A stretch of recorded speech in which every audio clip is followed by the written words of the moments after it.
And welcome back to the Heart of Chaos. I'm Javier once again, and I welcome you back to The Legend of Zelda Skyward Sword. In the last episode, we had some pretty bad luck in the dungeon. At the end of the episode, we got the dungeon map, and in this episode, we're going to hopefully finish off the last bit of the Laneru mining facility and make our way to the ruined Temple of Time. So without further ado, let's hopefully get moving. As you can see, we are now in the central hub room. What you can do is activate the switch to be able to make your way back at any point if you need to. Pretty neat. Now in this area as well, with the dungeon map, go ahead and open up your map. You can see that there is a path ahead, but you cannot use the beacon system that you could previously. So just be warned, you're not going to be using that. And you know what? I don't even need to deal with you. I'm just going to throw a bomb at his face and hope that he loves it. This area is going to be using a lot more in terms of. Sorry, let me rephrase that sentence again. You're going to be crawling through a lot more holes in this dungeon than you're probably used to.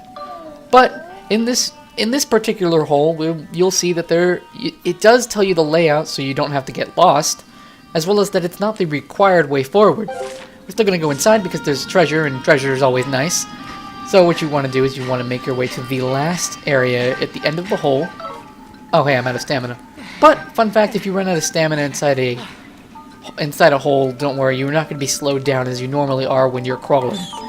So, let's open this treasure chest and get something very neat. It is going to be a goddess plume.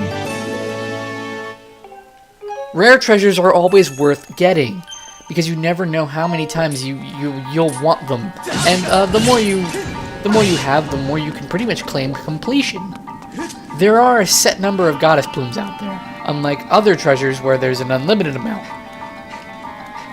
Okay, so let's make our way to the let's make our way back outside the hole. I timed my stamina perfectly, first time in a while. Okay, so it's always good to open up your map and see what path lays before you. We make our way over about here, and oh wow, I just barely made that. I don't want to deal with the you all are really annoying, so I'm gonna bowl that into you. I am so happy they added bowling in Skyward Sword, because bowling is fun, especially when the pins are enemies. They should emphasize on that. Let's make. I mean, Mario gets, like, everything besides, probably. I mean, there's no bowling game, so why don't we make Zelda bowling? I mean, they already have it in Skyward Sword. All they gotta do is. Did I jump on him? Holy crap! I mean, unless that sword swipe counted, but it didn't look like it should have. I'm happy with that. Before we go in that hole, why don't we go ahead and see what is over here for us? It's going to be an amber relic, not too bad, and another one that's just going to provide us a rupee, which, So let's go ahead and, oh crap, there we go, found it! Erica! It sounds like I'm saying someone's name, Erica. But, yeah, I probably am. But don't be confused, I'm talking to the giant lizard thing that's probably nowhere near as beautiful as Erica herself. Or yourself, if your name is, for some reason, Erica. I mean, not for some reason. It's a very beautiful name! Stop talking, Javi. You're digging a hole. Digging a hole too big. Alright, let's make our way to the end of the hole. This one's a little confusing even with the map because it doesn't zoom in far enough for me to see very well. And as we all know here, I'm fairly visually impaired. Yay, I made it to the end! This room's a little annoying. Why is this room annoying? Well, as you'll notice, as I walk a little bit further, there's spikes in this room. But if you go ahead and use the gust bellows to get rid of all of this sand, you'll be able to see where things are. And you'll be able to very accurately run around. However, getting rid of all of the sand can sometimes be... Did you get hurt from the thing, or did I blow you by accident? If I blew you by accident, I will apologize for that, but, I mean, I guess I don't really have a need to apologize to him. I mean, he did deserve it. I mean, I guess he did feel threatened by me, let alone trying to kill me. I mean, for all I know, that's their way of saying hi in their culture. Fee can be wrong sometimes, you know? I mean, look at her. She's always going off of probability. And fun fact, the only thing she doesn't tell us about probability-wise are enemies that we encounter. I mean, I would appreciate seeing there is a 70% probability that her information is probably true on something. Instead, it's only on menial things, like there is a 70% probability that you are annoyed by my constant interruptions. I mean, don't get me wrong, I do enjoy Fee as a character, and I mean, I've enjoyed every companion. I can't really say that there's a companion I really disliked at all. I mean, some people might argue that Tingle is a companion, but I would argue against that because he's not one of the people in your adventures. Unless you play Tingle's Adventure, which... Why would you play Tingle's Adventure? Fun fact, while it's very common for the North American and European audiences to dislike Tingle, he's actually very popular in Japan. I mean... good on them, but I mean, I have no love for Tingle. Personally, if it didn't get me something very useful in Wind Waker, there'd be no reason for me to help him in Wind Waker. Alright, so we go ahead and step on the switch, and that will provide us a way forward, which is always awesome. There is a treasure chest over there, which will provide you a very light treasure. Do I really want to get it? Do I really want to get it? No, I'm going to refuse. It's not important. Not important. Ah, this is painful. Why am I doing this to myself? Okay, so now we gotta go ahead and get rid of the sand on this giant minecart. Stop with the shield. I'm not even moving my nunchuck. Stop it, game. Alright, so if you get rid of the sand on that, you can see that there is a time shift stone that is so hard to do inside of that minecart. Let's go ahead and stab it. Why would we want to stab this? Because it will provide us the only way forward. If ever you are left behind, go ahead and pull that switch and the minecart will be brought over to you, allowing you to activate it again. Alright, so... oh great, he's going to activate an enemy, isn't he? That is going to be the boss room, so you know, but we cannot do anything with that yet because we do not even have... what is the boss... oh, you're not what I thought you'd be. Ow! Hang on, what are you... I'm gonna ignore him. Ignore him! Ha! He didn't stop me. Oh, wow, he's hitting me with missiles. Okay, finish this up. There we go. Moving forward. Ignoring him. Alright, so over here, you really can't deal with the Beamos. The best thing to do is to hide behind the minecart, and you will not be harmed. But, if you are terrified of the Beamos, okay, we can kill this one. Ow! Bad luck with lightning. Always the bad luck with lightning. Okay, so let's make our way where we need to be. Following this part's a little slow. I'm sure you understand. But, yeah. Yes! I parried that perfectly! Go, go, go, go, go, go, go, go, go, go, go, go, go, go, go! You can't get me with your lightning.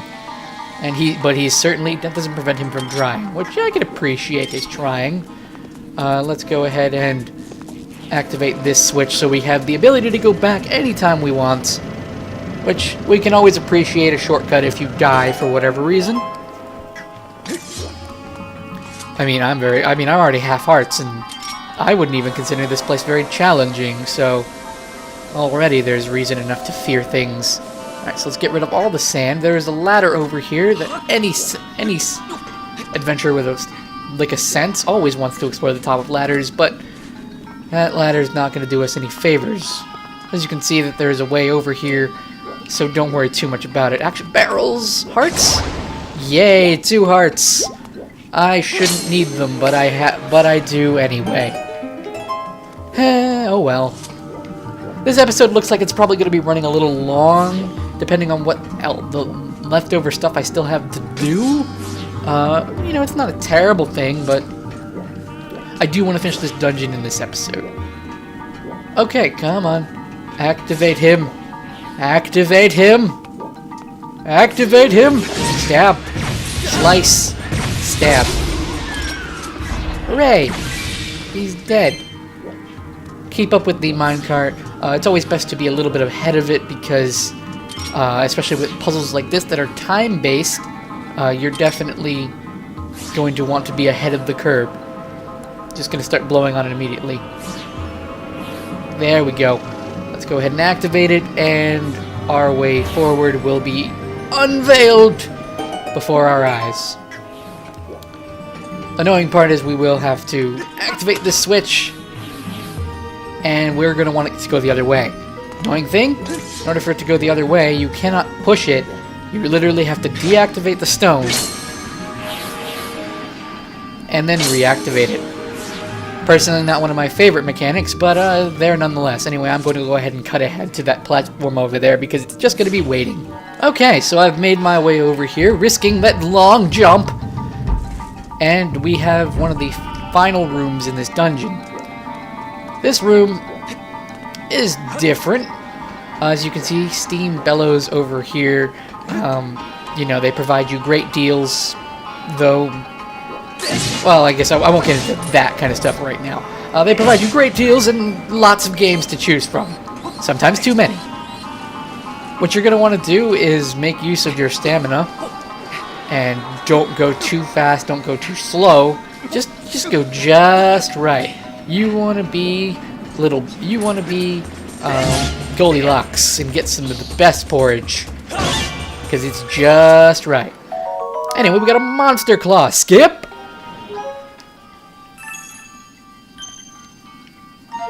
You know, I wish I knew my children's stories better, because I'm pretty sure Goldilocks gets all the porridge, and not just the left. Why am I talking about Goldilocks? I've fallen so far from my perch. Ah, I killed one! That's something to be proud of, and wow, he went flying. I'm gonna take that heart, thank you. And likely bombs! Oh! What do you do? Oh! You move over here. Neato. Now, I'm fairly certain going up there is what I want to do, because if I fly my beetle up here... I'm incorrect. So there's something else I have to do first. Which... Oh, there's a ladder here. Why didn't I see the ladder before? See, there's me not remembering everything correctly. You can see I'm not too big on this dungeon. A lot of it I've forgotten, which I will apologize for, though it's nowhere near as bad as my awful Great Bay Temple run that I had a while back. And don't worry, I will be redoing my Majora's Mask Let's Play whenever I get down to Majora's Mask, which is something I'm going to want to talk about, actually. I'm very curious if after Skyward Sword, what Zelda game people want me to do. The reason I started with Skyward Sword was because A, it's probably my favorite game of all time, though, oddly enough, I would consider all Zelda games pretty much high up there. I was curious if you wanted me to continue along the timeline route, where I would play probably Minish Cap next, or Ocarina of Time, depending on how available I'd be able to do Minish Cap. I'm sorry. I seem to have gotten very lost. How am I getting... What am I missing? What? Hang on. This is a way... No, okay.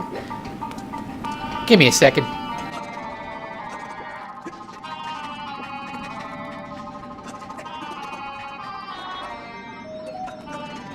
Do you see what unobservance gets you? This is what you have to do. Anyway, back on the previous tangent. Minish Cap would be next if I went down the timeline route. Or Ocarina of Time, as I said, depending on availability of Minish Cap. Probably on the Wii U Virtual Console, otherwise I probably won't do it. Or you know, Ocarina of Time if you wanted to go the 3D route. Which I don't perceive Minish Cap as the biggest and most useful game. It does tell the story. It does tell the story of the spin-off Zelda series, more or less, but not too important. So we could very easily skip over it. But I mean, I would prefer not to. Or I mean, if you all just have a preferred Zelda game that you would want me to look into and try and do, that would also be a thing, because I do want to cover every single Zelda game on my channel. Now, this is going to be very Zelda-centric because I'm a huge Zelda fan. And as much as I've tried to tell myself, look, I need to broaden my content, it's quite clear. I mean, to me, as I'm playing Zelda games, I get such a sense of enjoyment, and I want to share all of them. If this means I lose some views, I mean, let's face it, they're not that high anyway. If this means that my content's not going to be viewed by everybody, or if I draw some people away, I apologize for that. But this series is very near and dear to my heart, and you're going to provide me 2 of those things, aren't you? Yep. The series is very near and dear to my heart, and I want to share that with people. I will think about other things to do along the way, perhaps in the middle or something alongside, but you'll forgive me if it's very Zelda-centric and you're not that big of a Zelda fan. It's something I enjoy, and I want to share it. Alright, so now that we're able to move on in this area, we're supposed to blow up these areas. Why do you want to do that? Well, because it's going to show you an order. Right, left, middle. This order is important. Remember it. But while we're doing that, let's go ahead and get out the Gust Bellows. Move it over to the right so we can actually utilize it to get along. Jump on over to it.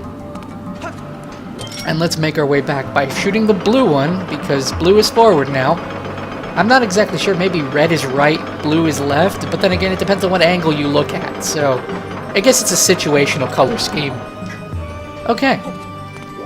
So let's go ahead and move this box so everything is... Oh, hang on. I just have to move it to the right. Silly me. Okay. So in order to move on forward, we're gonna have to break these barrels for some bombs, and we're going to have to utilize things as we see fit. So it's going to be, I believe, based on the color scheme in the back, and not necessarily it's going to be across and not necessarily right, left, middle. I was wrong in thinking that, so let's go ahead and just slingshot it. Hang on. Did I miss? What did I miss? Okay. That's what I wanted. So let's go ahead and continue on. We can go all the way to the center. No, I don't think I can do the center. So let's just throw the bomb. Urgh. No, camera, stop it. Why must you be evil? Okay, so let's go ahead and make our way a little bit more to the right. And throw the bomb. And once it explodes, we now have access to all 3 gems to make our way forward. Let's go ahead and... That's a bug net. That one, and the last of the 3, which is that. Okay. That will open the way forward, which, as you can see, is the boss key, or boss puzzle pieces. All dungeons seem to have a puzzle piece instead of a key. I don't know why. I mean, this is not Banjo-Kazooie, but whatever.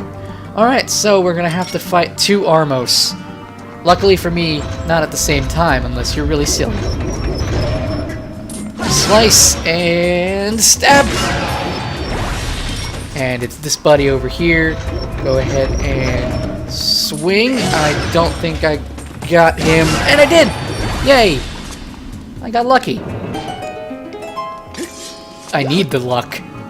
So, let's open up this final treasure chest of the dungeon, aside from that one I skipped, and get the Ancient Circuit. It is made of shining gold. It also looks like it may be apart from something.